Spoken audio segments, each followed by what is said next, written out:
Hey everybody, welcome back to History Student Reacts. Today we'll be watching Napoleon's greatest comeback, the Battle of Marengo by Epic History. Now last time we saw as France's newly minted first consul, Napoleon Bonaparte, dealt with the outbreak of a new war against France's enemies by crossing over the Alps and invading Italy. That's right, we have Napoleon back in Italy as the War of the Second Coalition has begun. And the series so far has been leading up to the Battle of Marengo, which is what this video is about, so I'm excited to get into it, but before I do, I would appreciate it if you guys would leave a like, subscribe, and check out my Patreon, which is linked down below. Now with all of that out of the way, let's jump right into this reaction. The 13th of June, 1800. Napoleon Bonaparte, first consul of France, has just pulled off one of history's boldest maneuvers. He has marched his army over the ice-covered Alps to arrive behind the Austrian army in Italy. Once again, following in the footsteps of some of his great classical heroes, in this case Hannibal, who also very famously crossed the Alps to launch a daring campaign in Italy. You know, I've said this before, but we know Napoleon is often thinking about those ancient heroes, whether it be Hannibal, Alexander the Great, Julius Caesar. I mean, we especially saw it in his, expedition to Egypt. He's got a lot of these guys on his mind, and I'm absolutely sure he had Hannibal on his mind as he was crossing the Alps. He has captured Milan and defeated every enemy force he's met so far. Everything is going as planned. Now, Napoleon spreads his forces in a wide cordon to prevent the escape of General Melas's Austrian army. General Chabran and 3,400 men guard the River Po. General Lapointe, with 3,500 men, is sent to reinforce him. General Desaix, with 5,000 men, moves south to block the road to Genoa. This leaves Napoleon with just 22,000 men, advancing west onto the plains of Scrivia. But the first consul has been misled by the over-optimistic reports of scouts and spies. Uh-oh. Melas is not planning to retreat. He has concentrated 30,000 veteran troops around the fortress city of Alessandria. Hey, Napoleon has come up against the Austrians a couple of times, and more than once he's frankly faced some Austrian commanders who were kinda chumps. Now, he's also faced some more impressive opponents, but we've seen that, frankly, through his own skill, decisiveness, and especially his speed of action, Napoleon has been able to very successfully outmaneuver his Austrian opponents. Now the question is, can he do it again? And can he do it again so successfully? Can he do it again so smoothly? Or will there be some bumps in the road? They are well. And to be fair, the first Italian campaign, there were definitely bumps in the road. But in the end, it was extraordinarily successful. Supplied and have a great superiority in cavalry and artillery. And they are preparing to attack.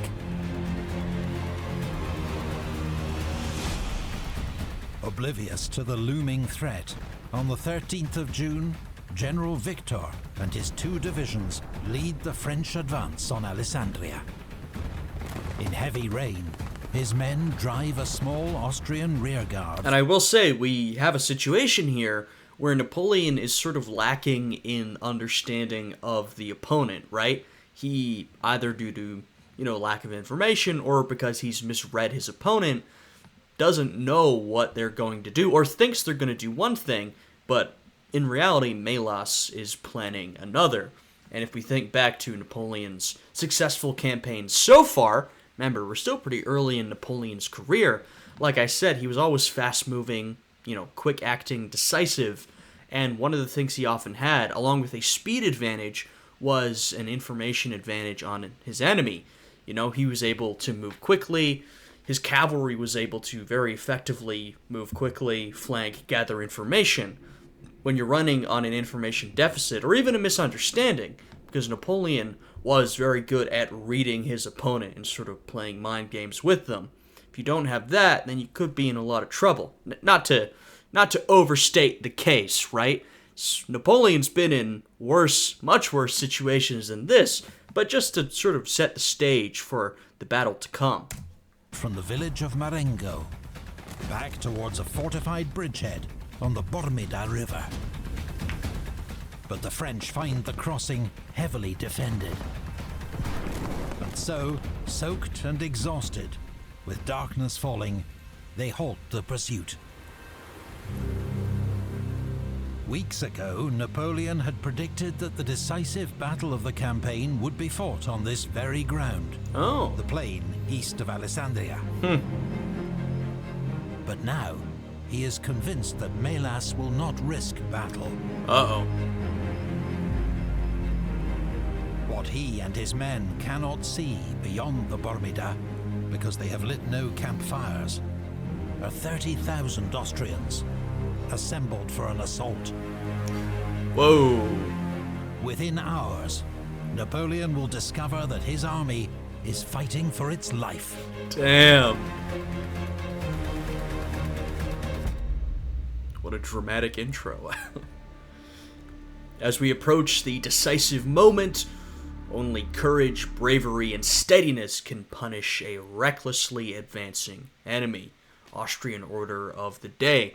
So, a bit of bolstering for their own men, but you see how they refer to the French, right? We've seen there's been a bit of misunderstanding on Napoleon's part. He's thinking there's no way they want to fight it out here. The Austrians, or at least Mélas, from their perspective, they're thinking Napoleon, he keeps advancing, he's being reckless, we're going to take him to task. So, we have the attitudes of both sides heading into this moment. Dawn, the 14th of June. Napoleon's forces are spread across 8 miles of open country and scattered vineyards. General Victor's 2 divisions are the farthest west, holding Marengo and the main road. Behind him, General Lannes and several cavalry regiments. Napoleon, with the Consular Guard and Monniere's division, is yet further back. Mélas's forces are concentrated west of the Bormida, behind the Austrian bridgehead. His chief of staff, General Anton von Zach, has planned a 2-pronged assault. General Ott's division will cross the river and advance north to Castel Ceriolo. Mélas, with the bulk of the army, will attack directly up the main road. On a clear morning, at 8 a.m., the Austrians begin their advance. French outposts are driven back. At the Pedrabona farm, Gardan's division comes under heavy bombardment. He falls back to join the rest of Victor's troops, which are deploying behind the Fontanone stream. This narrow, steep-sided waterway runs the length of the battlefield and is swollen by recent rain. The only easy crossing is a small wooden bridge at the main road. And on the far bank, Victor's men are shielded by trees and sturdy farmhouses. Yeah, the French are, frankly, starting this battle in a pretty tough position. As the Austrians approach the Fontanone, they are hit by a hail of musket fire. Though, of course, we saw some French having to cross the river. The Austrians are the ones approaching, but, as we saw, they did sort of have some cover in that approach, and Napoleon isn't necessarily expecting an army of this size. So, no approach is going to be that easy. Approaching enemies firing volleys into you. But as we saw, the battlefield has so far sort of been set to the Austrian advantage. The French, they're, walking into a difficult situation, to say the least. Scores go down as they struggle to cross the stream. General Hadig leads a charge, but falls mortally wounded. After several failed attacks, the Austrians fall back with heavy losses. Okay. So, even to a certain extent having the jump, they couldn't quite manage to push their attack straight into the French. North of Victor's position, General Bellegarde's brigade crosses the Fontenone around 11 a.m. But General Lannes' division takes up position on Victor's flank. They drive off Bellegarde and re-establish the line along the stream. It is now a hot, humid summer's day. Ooh. As Austrian attacks continue and fighting rages along the Fontenone. Hey, you know what, though? You need someone to shore up your ranks or your flanks. Or, frankly, to charge out in front. General Lannes, he's the guy to turn to. That man would lead from the front any moment. And pretty successfully, too. More and more Austrian cannon are pulled up and begin to pulverize the French line. Ooh. Throughout the morning, Melas's army is hindered by narrow... Yeah, I mean, Melas, he's got more men, and of course they were also stationed here in this city, so I imagine their artillery setup is more robust. Though, of course, they have had to drag them onto the field, but still. Though, like I said, the Austrians are still sort of filing onto the battlefield. Crossing points and marshy ground. General Zach's failure to anticipate these bottlenecks has cost several hours. Damn. Nevertheless, by noon, the Austrians have 30,000 men and 92 guns in position. They still only face Lannes' and Victor's tiring divisions, 16,000 men and 16 guns. Yeah, okay, so, I mean, exactly. The Austrians have not quite a 2-to-1 manpower advantage, but the artillery advantage of the Austrians is far more overwhelming. Manpower, they've got significantly more, like we said, almost double, but the artillery advantage, is even more than that. The French urgently need reinforcements, but as the Austrians begin their next attack, Napoleon and the rest of the army are nowhere to be seen. Yeah, if you're the French, you're not liking this movement up here. That's beginning to make you really nervous. The greatest danger is on the French right, Yeah. where General Ott's division has occupied Castelceriolo, virtually unopposed, and now threatens Lannes' flank.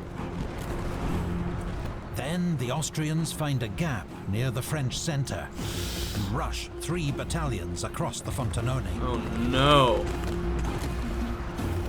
Around the same time, 1,500 Austrian dragoons circle around the French left, but are charged and routed by General Kellermann's heavy cavalry. The Austrians do succeed in taking La Stortigliona farm, threatening Victor's left. An Austrian cavalry charge over the Marengo bridge is also repulsed by Kellermann. So, the French troops are doing sort of an exceptional job in this hard-fought battle, stemming the tide of Austrian soldiers, stemming the Austrian assault. They're trying to close gaps wherever they see them.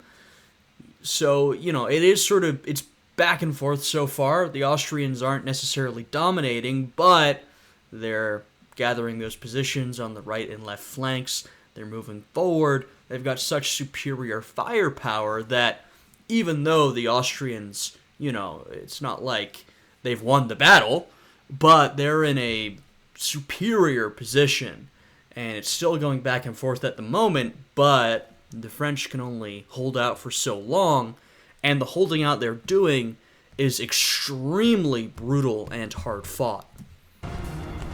But the odds are too great. Some French units are completely out of ammunition. Yeah, wow. They have just a handful of cannon, and their line is breaking. Facing encirclement, Victor's divisions are the first to give way, losing 400 men captured in Marengo. Damn. Another 300 French soldiers are left behind in Casabianca, where they hold out stubbornly for several hours. Like I said, these French soldiers are fighting as hard as they can. I mean, we've seen throughout this entire series, Napoleon's men. They are loyal, they are well-disciplined, and they're real fighters. So they're holding out, but this is not going well. You've got a force on the field of about 16,000, and now in sort of scattered retreats or pulling back, you're losing hundreds of men. Being captured. These numbers are not looking good for you. Covered by the 96th Demi Brigade and Kellerman's watchful cavalry, Victor's division retreats half a mile to Spinetta and its surrounding vineyards. The Austrians pour over the Fontanone. Uh-oh. Lannes pulls back to maintain the French line. The heroes of Montebello are on the brink. Yeah, and I will say, the title, if you don't know what's going to happen, is a bit of a spoiler. I think a lot of us here are fans of Napoleonic history. We know what's going to go down, but, you take a look at the battle at this moment. Well, okay, a screenshot of this, right, all we have here, you're like, damn, the French they're done for. They are losing this battle. They're pulling back. The Austrians are pushing forward. This could very well be a crushing Austrian victory. Now, of course, we don't have the full picture, and us knowing what's going to happen, we know how things go down, but this is looking, frankly, disastrous for the French right now.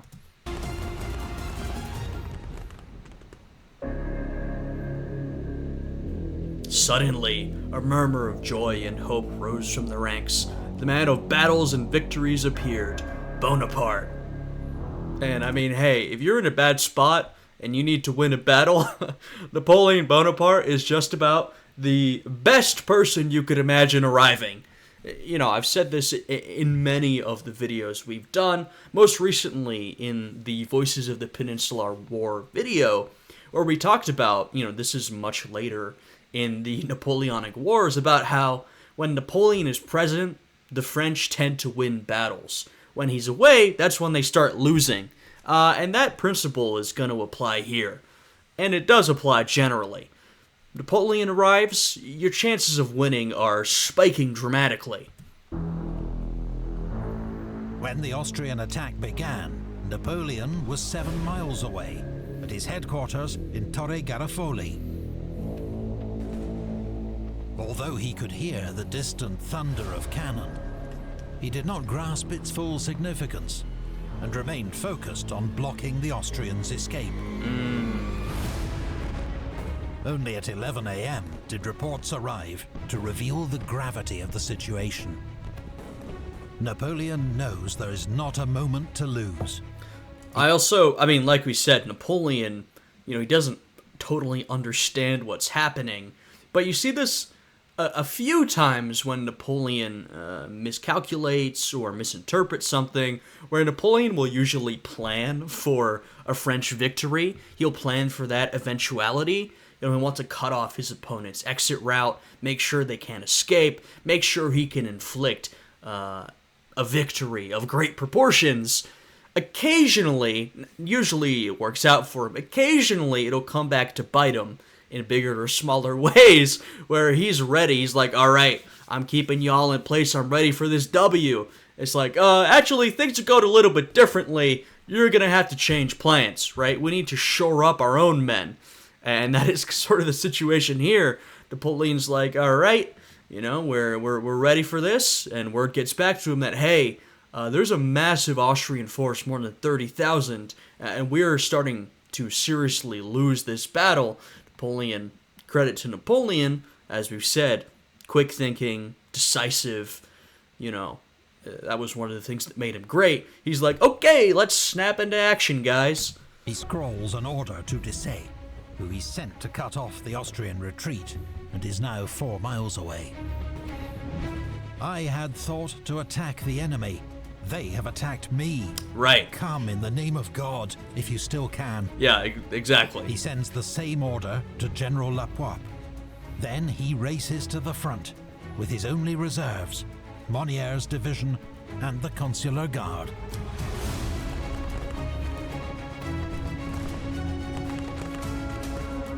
By 3 p.m., Lannes and Victor have retreated almost a mile. There he is. Austrian cavalry shadow their withdrawal, forcing the French to stay in close formation. Austrian guns send round shot crashing through the packed ranks. Remarkably, the French battalions are still holding. When Napoleon arrives, he sees the main threat is on the right, where Ott is poised to turn the French flank. Yeah. To counter this, he sends Monniere's division to Castelceraiolo, forcing Ott to draw off troops. But that still leaves General Schellenberg's 4,000-strong division. So Napoleon commits his ultimate reserve, 900 men of the elite Consular Guard. His men. Against the odds, the Guard repels enemy cavalry. His most elite soldiers, he sent them in. And I will say, this is one of those moments when, not that Napoleon really needs more appreciation, but you can really appreciate what a great general he is, right? You can imagine yourself in the thick of this battle, right? Imagine how hard it is. Say you're a common soldier, right? Which obviously Napoleon isn't, but you're a common soldier. Imagine how hard it is to understand what is going on around you, right? We're looking at a map from top down. As your regular soldier, you really have very little understanding of the larger battlefield. You can see what is directly around you and what people come and tell you, right? So if those around you keep pushing forward, you're like, great, we're moving forward. If those around you start to run, then you'll start to run, and then that can spread. Now, Napoleon, of course, he's not, right in the middle. He has a broader view than that. But he is, just moved over here quickly after receiving news that things aren't going great. He arrives quickly, and with the sort of limited information he has, is able to effectively survey the battlefield, understand what is happening, and understand what the appropriate and effective response should be, as quickly as he gets there. That is exceedingly impressive, especially in an era, and of course, this changes throughout the Napoleonic Wars, but in a sort of pre-Napoleonic era, where a lot of these commanders tend to be a little slower and more cautious with their decision-making. I mean, we've seen that so far in this series. That has been one of the problems Napoleon's enemies have been encountering. He's so much faster than them. And so here you can really get a sense of Napoleon's command of the battlefield. Not to say everything has been solved, but just how much he can see beyond what he can literally visually see, what he understands and can envision about what's happening across the battlefield. And holds its own in a close-range firefight with Austrian infantry, buying time for the rest of the army to fall back. Right, but of course, that success comes from Napoleon's vision and just the toughness and discipline and loyalty of Napoleon's men, who are willing to fight it out, stand their ground, and allow for the rest of the army to pull back and consolidate. Napoleon describes them as his granite redoubt. The legend of the Guard is being born. Yeah. Yeah. But they are now isolated and about to be overwhelmed. When Austrian dragoons hit their exposed flank and rear, the redoubt crumbles. Damn. The guard is forced to flee. Some surrender, many are cut down. By the end of the day, the guard has suffered more than 50% casualties. Ooh. With the retreat of the guard... Brutal, though, like they said, that is definitely a way to build yourself a reputation, a legacy. Napoleon's elite guard will absolutely develop an impressive legacy throughout, the next 15 years of warfare. And you see that forming right here. Napoleon has no more cards left to play. The French army retreats steadily through the vineyards, battered by constant Austrian artillery fire. Casualties and stragglers mean there are just 6,000 men left holding the French line. General Melas is satisfied that the French have been beaten. Having been injured in a fall from his horse, he now hands over command to his chief of staff, General Desaix. Yeah, this is, and we'll see, I don't want to preempt the video too much. I mean, this is a pretty exceptional battle, as many of Napoleon's battles are. Looking at it right now, it's like, okay, so this is a battle that Napoleon has lost. Now, it's not like, the campaign's over, right? His army hasn't been completely destroyed. But it's a pretty solid loss for the French. All right, I guess retreat to fight another day. That, is maybe what you would expect from anybody else. But of course, this is Napoleon we are dealing with, so things never go the way you expect, right? He's always got some other plan up his sleeve. Then he returns to Alessandria to draft a report describing his great victory. Right! And, I mean, maybe he should have stuck around a little longer, but from his perspective, you're like, I mean, yeah, that... Basically, he's like, all right, we fought this battle, we won, the French are retreating, time to go back and write my report. That's fair enough, honestly. But he has underestimated French resilience and the fickle fortunes of war. Mm-hmm. This battle is completely lost. But there is time to win another. Yup, and I mean, that's what we're gonna see. General Louis Desaix, just 31 years old, brave, brilliant, and modest. Napoleon describes their friendship as one his heart has for no other. Whoa. That morning, his orders were to lead Boudet's division, 5,000 strong, across the Scrivia River to cut off the Austrian escape. But the recent rain had raised the water level and delayed his crossing. When Desaix heard the sound of battle to the north, he'd halted his men and sent a courier to get news. Napoleon's desperate order to return does not reach him until midday. Immediately, he about turns his division and marches to the sound of the guns. Desaix arrives on the eastern edge of the battlefield at... The music is going hard right now, and I gotta say, from even what we've already seen, I mentioned, the talent of Napoleon, the toughness of his men, but you gotta give credit to his immediate subordinates. Now, I did say that, throughout the Napoleonic Wars, when Napoleon is present, the French tend to win. When he's not, they tend to lose. I do think that's generally true. Napoleon is a good cheat code for victory. But Napoleon did collect an absolutely impressive cadre of officers below him. Those who will become his marshals, right? And, this was an era, we're going from the French Revolution into sort of the Napoleonic era of France. We have First Consul Napoleon, sort of soon-ish to be Emperor Napoleon. This is an era when there was a lot of ability to move up the ranks. You know, a lot of aristocratic officers had fled France. A lot of people had died. There's been a lot of conflict even already.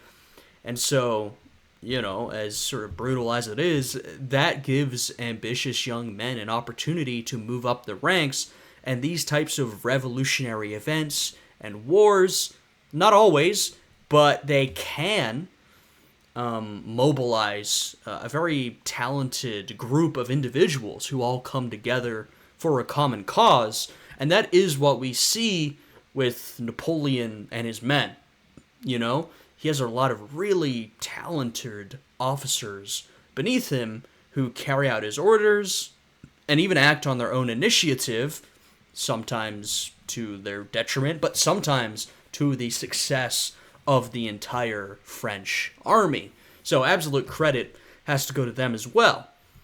At 5 p.m. And, you know, we're seeing Desaix coming in now. That's why I bring this up. Find the French army in full retreat. Napoleon is at San Giuliano, 5 miles east of Marengo, where thousands of wounded soldiers are gathered. The mood is grim and despondent. But news of Desaix's arrival spreads like an electric shock. Here they are! Here they are! The troops exclaim. Napoleon is rejuvenated. We have gone back far enough today, he tells his troops. You know that my custom is always to sleep on the field of battle. Oh, wow. The Austrian army is advancing on all fronts, but they are now scattered and disordered. Uh-oh. And they have diverted forces north and south in an attempt to encircle the enemy. See, some of the detriment of victory, right? When you're pushing your enemy back and you have a situation like this where they begin to retreat and you keep pushing forward, frankly, on both sides, lines can become disorganized, right? Many a retreat has become a disorganized mess as men flee in all directions. But the French, Napoleon, have seemingly kept that under control, in part due to the efforts of his own elite guard, who were able to hold off the Austrians. So the French have kept relatively good order. The Austrians, you know, it's not just those retreating whose lines can become a bit of a mess. When you're advancing, you're pushing forward, and, you know, at this point, you're not necessarily in direct face-to-face combat. The French are retreating, and you're pushing forward. As you push and they spread out, your lines can become more disorganized, and more importantly, a lot more spread out. You know, maybe some men on your flanks can be sent around to encircle the enemy, right? So this is not as tight an advance as it once was. It has become more spread out. Now, if you've got an enemy who's retreating, and, you know, you just want to keep pushing them, or maybe you want to try an encirclement, that's fine. But if you have an enemy who's going to regroup and fight back, which, I mean, that couldn't possibly happen, could it? That could present a bit of a problem. What's more, General Desaix has advanced to lead the pursuit, handing overall command to General Keim. Several other Austrian generals have been wounded. Chains of command have become dangerously muddled. Right, so where, first of all, the chain of command is a little disorganized due to some dropping out of the battle, and also we're sort of moving down the chain of command as, you know, Melas is like, all right, it's over to you, and Zach is like, it's over to you. You know, we're moving down, so your top guys, and, I mean, your top guys, some of them are gone, but it's not even about your top guys. It's just, like they said, it muddles the chain of command in many cases. It means you're going to move a lot less efficiently if you don't know who's giving the orders, what you're supposed to do, you know. Using Desaix's fresh troops, Napoleon now prepares a last-ditch counterattack with all the supporting forces he can rally. General Marmont concentrates all the available guns, 18 of them, to blast the Austrians. Wow. It's so little, such little artillery in comparison, but Napoleon, hey, an artillery guy, right, that's his origins, he's trying to make the best of what he has. Then, with the 9th Light Demi Brigade in the lead, the attack begins. The rapid fire of these experienced skirmishers staggers the Austrian advance. General Desaix orders up more artillery and sends forward his elite grenadiers. The 9th Light falls back. To the Austrians, it seems the French are retreating once more. Suddenly, they are blindsided by the rest of Desaix's fresh troops, emerging without warning through the vineyards. Oh, man. Desaix joins the 9th Light and leads them forward in a bayonet charge. Yeah, hoorah! At this moment, he is shot through the heart and killed instantly. No! Seeing This is one of the reasons why Desaix is so memorialized. Well, I mean, that's a very purposeful choice of words. But why his actions in this battle are so remembered, because, you know, he gives his life for them, right? He brings these reinforcements in, performs this, you know, crucial charge, and loses his life for it, gives his life for it. their commander fall, the 9th Light cries, "Vengeance!" and surges forward. Yeah. General Kellerman thunders in with 400 heavy cavalry. They crash into the Austrian left flank. To add to the chaos, an Austrian ammunition wagon is hit and detonates in a tremendous explosion. Oh my The god. combined effect is devastating. Panic spreads, morale collapses. In just a few minutes, hundreds of Austrians lay down their arms and surrender. Thousands more flee, spreading terror among troops in the rear. Wow. General Desaix, trapped in the rout, is among the 2,000 Austrian prisoners. How quickly things can change. You know, we had this battle, it was over. The French had lost, they were demoralized, retreating. It was done. You know, wipe your hands, come back another day. But no. With Napoleon, and in this case with Desaix, it's never done. You can always fight back, always come back to win the battle somehow. Or, you know, like Desaix said to Napoleon, it's really like, you know, you kind of lost this one battle, and now you've come back to win another. It's incredible.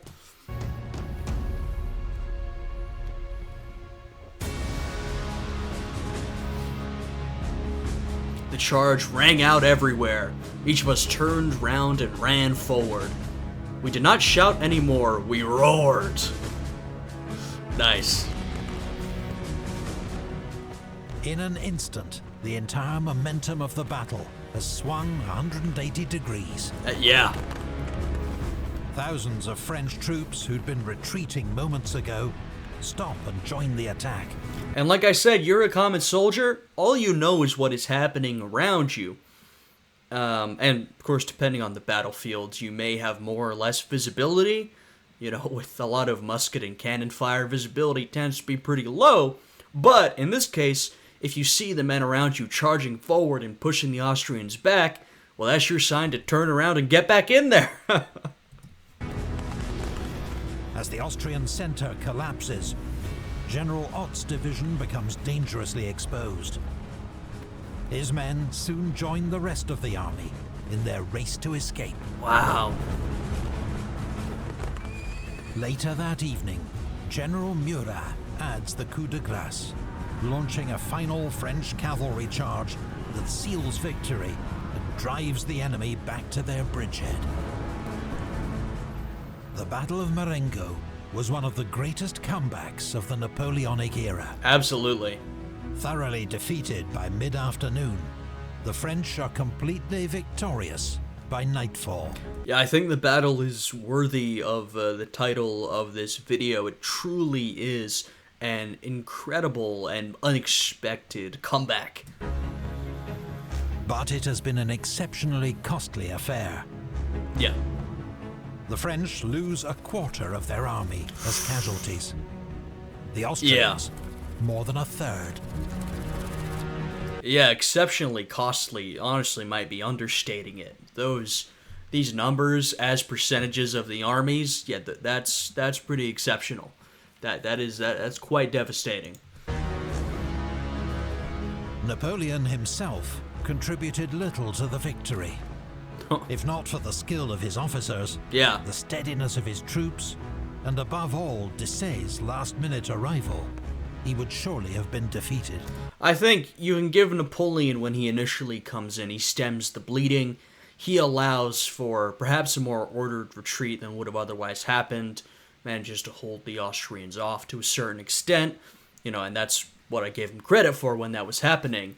Throughout the whole battle, you can give credit to Napoleon's soldiers who stood their ground with loyalty, discipline, toughness, in a very brutal, dangerous, and difficult situation.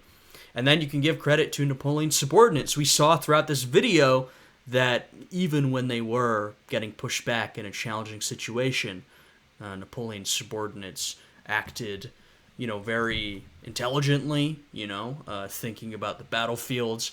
They held their grounds, they were brave, and of course, Desaix's sort of final reinforcement and charge in, that it was a lot of glory to him, right? And like I said, he gave his life for it. So, absolute credit to him and his colleagues in this instance. The taste of victory is soured further when Napoleon learns that his friend Desaix has been killed. He tells his secretary, "Yes, Bourrienne, I am satisfied. But Desaix, what a triumph this would have been if I could have embraced him tonight on the field of battle." Instead, he dines alone. According to legend, on a hastily improvised dish of local ingredients that becomes known as chicken Marengo. Right. According to legend, I don't know if we have... I don't know what the source is for that, right? I don't know how substantiated that is and how much it is just one of these myths. Napoleon is very much a mythologized man with how much he did. There are a lot of myths and rumors about Napoleon that, you can sort of trace them back, and sometimes it emerges from a secondary source years after Napoleon, lived and died. Sometimes it's a rumor someone heard at the time. Sometimes it's something that one person claims they witnessed, and, they may or may not be reliable. So, I don't know. There are a lot of these types of things about Napoleon. But we see, a personal casualty of war to Napoleon. And, it's emblematic of the larger conflict that's already happening and that will continue to happen for 15 years, right? The French Revolutionary and the Napoleonic Wars will leave massive numbers of casualties, really affect all of Europe and beyond, of course. There were worldwide effects, but especially in Europe, it was devastating. And for Napoleon himself, he would see those consequences, he was a man driven by ambition, achieving his goals, but he was not a psychopath. I don't think he was, at least. I don't think he was unfeeling. He would lose people important to him, his comrades in arms, several of them throughout this conflict, and Desaix is one example.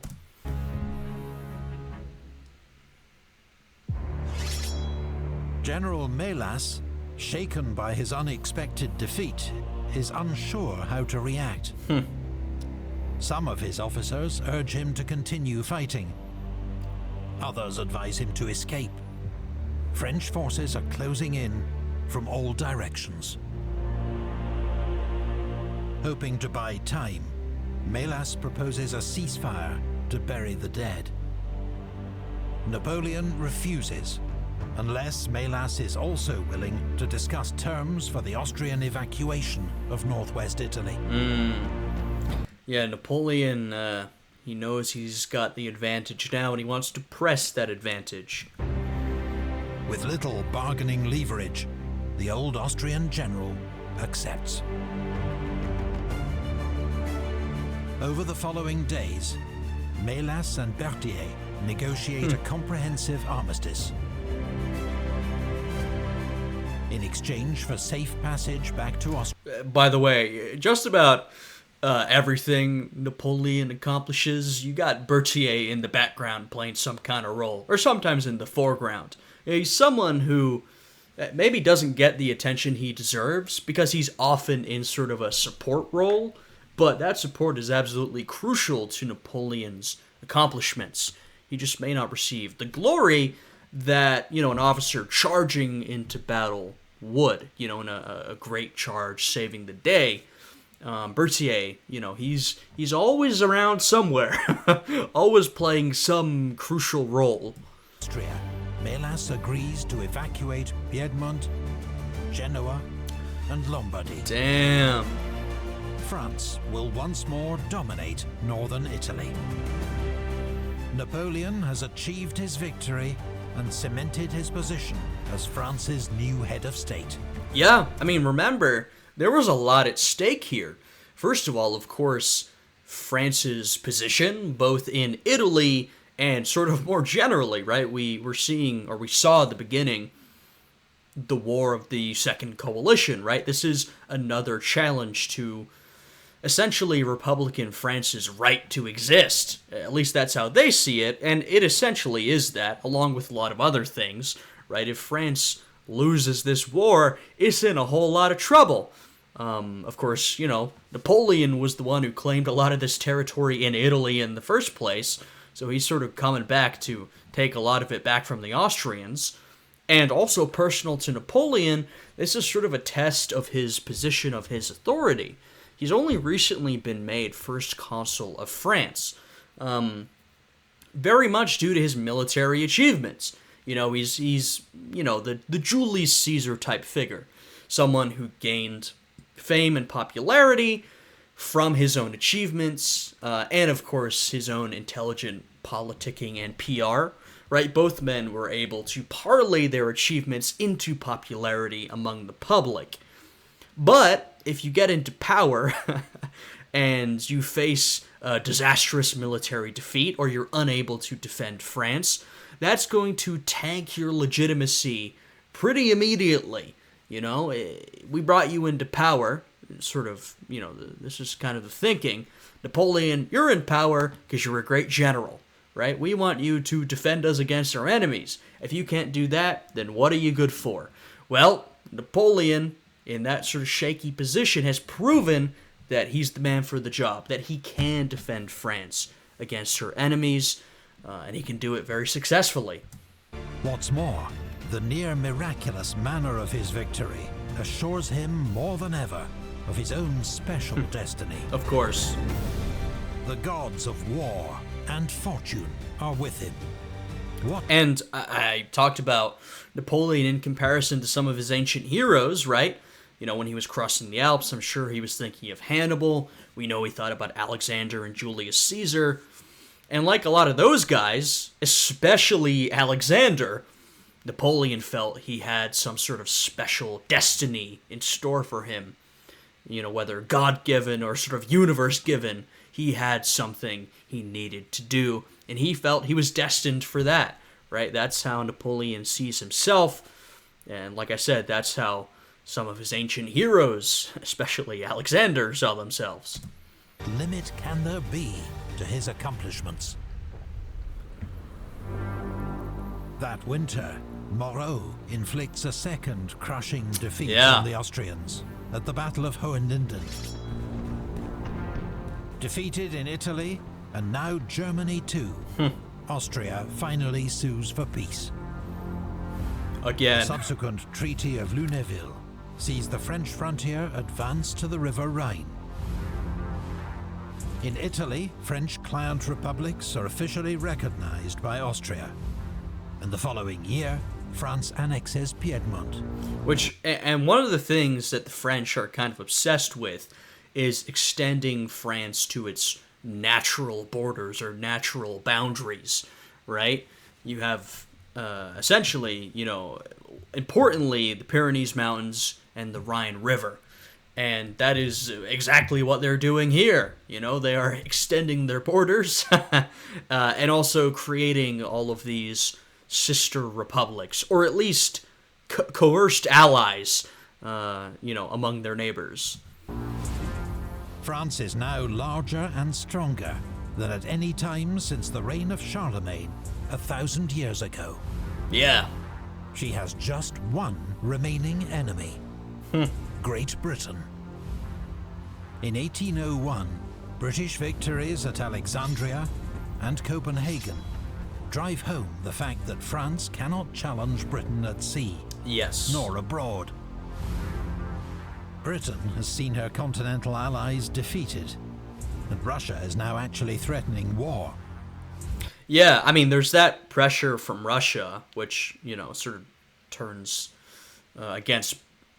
puts pressure on Britain, essentially. But overall, sort of Britain and France are in more of a stalemate than ever, right? Napoleon tried his Egyptian expedition. It didn't go super well. He left. The British end up sort of taking the W in that respect. The Brits still control the seas, as they do, and abroad, they sort of dominate. But in the all-important continental Europe, France reigns supreme. It defeats all of its enemies on land. And so, and this will characterize essentially all of this conflict, they are at a stalemate, right? There are sort of few places they can go from here. One of those few places is some type of negotiation. She has no prospect of building another coalition to challenge France on land. Yeah, not at the moment, The typical enemies of France are either sort of not into it, Russia's kind of like, all right, Britain, wrap this up. Or like Austria, they have once again been cowed. They're like, God damn it, we've been defeated again. We can't fight. For a bit, at least. Both sides are exhausted by war. The result? After months of negotiation, peace. And, this is an interesting treaty. Now, of course, there's a lot to say about it, but I'll try to keep it brief. In retrospect, we know this treaty is not long-lasting. This does not secure decades. Well, that's extreme. It does not secure a long peace between France and Britain. They are back at it pretty quickly. But it's worth remembering that when this treaty is signed, that is not evident, right? It's not clear how the future is going to go. And it's also worth remembering that, Napoleon, he made his name, as I said, through being this successful general. Now, that was always framed defensively, right? Napoleon defend France from our enemies. Now, that you can decide if you like that framing or not. I think at times France was more defensive, and especially under Napoleon, they could be very offensive. He was really putting himself out there. But that's how the people of France saw it, right? They felt threatened on all sides by enemies who wanted to crush their revolution, crush their republic, and Napoleon was their defender.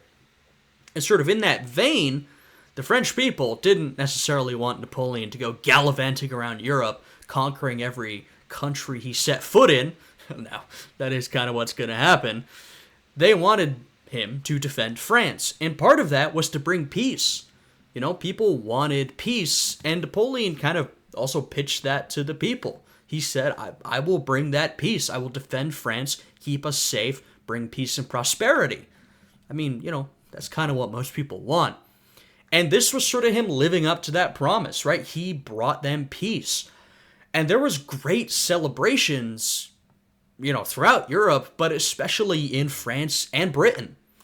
Now, some people weren't super happy. There were some, especially British politicians or members of British society, who wanted to keep on prosecuting the war against France. But overall, in this moment, people were pleased. The French people were happy to finally be out of warfare. They've been fighting for years at this point. I know it's crazy to think because they've got more than a decade left to go, but they've been fighting for years, If you think the French Revolution began in 1789, and it wasn't immediately an international conflict, but the chaos started then. They've been at it. People want peace, prosperity, stability. There were massive celebrations. And in Britain as well, There were some people who were like, I want to keep fighting, but most people were kind of sick of it at this point. We've been spending all this money, devoting all these resources to fighting France, and, what is it getting us? They keep defeating all our allies on land. France seems more powerful than ever. We're not getting anything from this.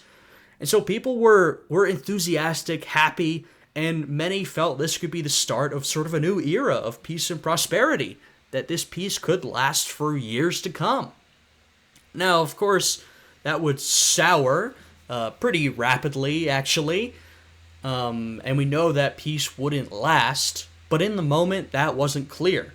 So there was quite a reaction to this, even though, it was kind of one of those peace treaties that, a lot of people weren't happy with the exact provisions. Both sides are kind of like, well, we didn't get this, and you got, it was that kind of deal. But overall, the sort of majority of people were just pleased that war had been ended, finally. For the first time in Europe in 10 years. Yeah. How long it will last, nobody is quite sure. Yeah, about that.